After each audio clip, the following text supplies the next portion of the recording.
আপনি কি জানেন, ঘুমের ঘোরে দেখা সব স্বপ্ন কেবল কল্পনা নয়।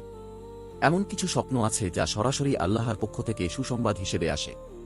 আপনি যদি আপনার স্বপ্নে এই 5টি জিনিসের যেকোনো একটি দেখে থাকেন, তবে জানবেন আপনি অনেক বড় ভাগ্যবান। কারণ এটি লক্ষণ হতে পারে যে বিশ্বজাহানের মালিক আল্লাহ তাআলা আপনার ওপর খুশি আছেন। চলুন জেনে নিই সেই বিশেষ 5টি স্বপ্ন কি কি। 1. স্বপ্নে রাসূল সাল্লাল্লাহু আলাইহি ওয়াসাল্লামকে দেখা। এটি মুমিনের জীবনের সবচেয়ে বড় পাওয়া। হাদিসে এসেছে, যে ব্যক্তি স্বপ্নে রাসূল সাল্লাল্লাহু আলাইহি ওয়াসাল্লামকে দেখল, সে যেন তাকেই দেখল, কারণ শয়তান তাঁর রূপ ধরতে পারে না।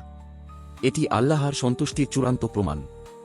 2. পবিত্র কাবা বা মক্কা মদিনা দেখা। স্বপ্নে নিজেকে হারামাইনের আঙিনায় দেখা আপনার ইবাদত কবুল হওয়ার এবং আল্লাহর বিশেষ রহমতের একটি বিশাল বড় লক্ষণ। অনেকে বিশ্বাস করেন, এমন স্বপ্ন দেখলে খুব শীঘ্রই সেই ব্যক্তির বাস্তবে হজ বা উমরা করার নসিব হতে পারে। 3. নিজেকে ইবাদত করতে দেখা। যদি দেখেন আপনি নামাজ পড়ছেন বা কুরআন তিলাওয়াত করছেন, তবে বুঝবেন আল্লাহ আপনাকে তাঁর পছন্দের বান্দাদের অন্তর্ভুক্ত করেছেন এবং আপনার আধ্যাত্মিক উন্নতি হচ্ছে। 4. সাদা পোশাক বা নুরানি আলো। নিজেকে ধবধবে সাদা পোশাকে দেখা বা চারদিকে নুরানি উজ্জ্বলতা দেখা আপনার গুনাহ মাফ হওয়ার এবং পবিত্র জীবনের সংকেত দেয়। 5. মিষ্টি জাতীয় খাবার বা সুন্দর বাগান। যদি দেখেন আপনি সুস্বাদু ফল বা মিষ্টি খাচ্ছেন অথবা কোনো জান্নাতি বাগানে ঘুরে বেড়াচ্ছেন, তবে এটি আপনার রিজিকে বরকত এবং দুনিয়া আখিরাতে শান্তির পূর্বাভাস। সুবহানাল্লাহ!